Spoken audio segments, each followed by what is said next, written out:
Welcome to the YouTube channel of Dan the 3D Printing Dad.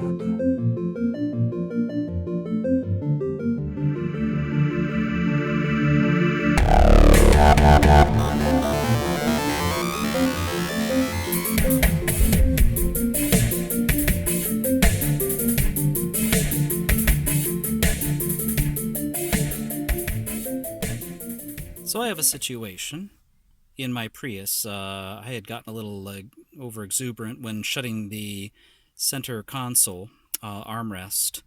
And as you can see there, there's a bit of a break. This happened a couple years back, and I've tried a couple of solutions to try and fix it. Now, you'll notice that there are some hatch marks on there that I had put on along with some residue.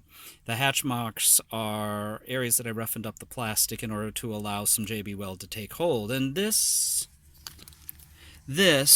was my interim solution. So this is basically a piece of plastic from a candy container that I had used along with some JB Weld, as you can see, again, residue.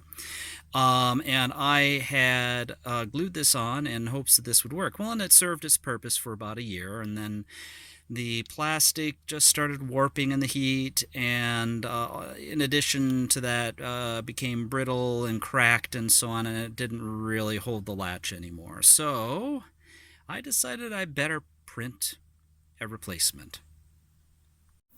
All right, so here we go on the hotbed. We got a replacement part being printed that I designed just today in Fusion 360. And as you can see, oops, sorry about that, you can see here some rough marks on there. And again, those rough marks are to be able to hold the JB Weld so that the part will stick a little bit better in place. Alright, so here we are in Slicer, and you can see the model a little bit better. So this particular model was designed to print flat where we're going to have the latch engaged. And then we have a vertical part here which is going to be adhering the latch fix over on the inside of the armrest. And the reason why we have this archway here is so that we actually don't have to worry about bridging, because this is going to be printed in a flexible filament, and TPU tends not to bridge all that well. Now you'll notice that in most places we just have these grooves in one direction, and then here we have them in two. So these grooves here are to allow the JB Weld to settle in and give some more surface area to grip.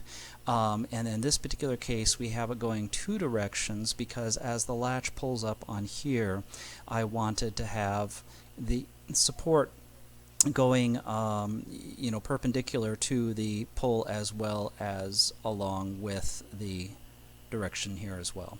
So this will give it hopefully a little bit of additional grip. This is all guesswork at this point, but here's hoping that this gives an additional amount of support so that when the latch engages, it's not going to pull this up as it did on that other piece of plastic. Alright, finished product. Here we go, printed in TPU, flexible filament, and you can see that it does flex a little bit. This is a tougher TPU. It's not likely to flex as much as something, say, like NinjaFlex. But you can see that not only do I have those channels, but there's also a certain amount of roughness to the, sorry about the focus, roughness to the top infill. And so as a result, it's very likely that the JB Weld will stick fast to that as well.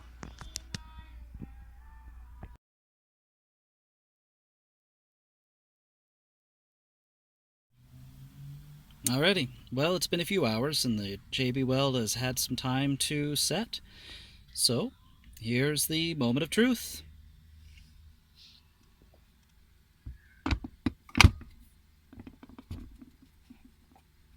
Yeah, that seems pretty solid.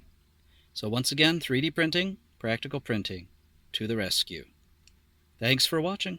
This is Dan, the 3D Printing Dad.